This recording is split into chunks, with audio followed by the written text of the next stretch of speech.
রাজধানীতে কারফিউ শিথিল চলছে এই মুহূর্তে। রাজধানীর মহাখালী থেকে এ বিষয়ে আরো জানাচ্ছেন সহকর্মী মোহাম্মদ ওমর ফারুক।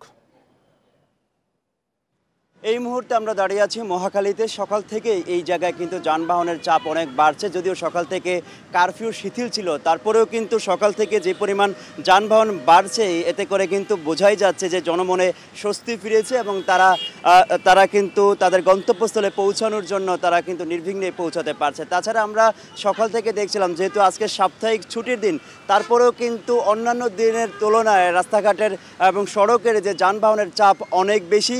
আমরা মহাখালী মৎস্য ভবন থেকে শুরু করে আমরা বেশ কয়েকটি জায়গায় ঘুরেছি এবং সেই জায়গায় ঘুরে যে বিষয়টি দেখতে পেয়েছি, সেখানে কিন্তু যানবাহনের চাপ অনেক বেশি।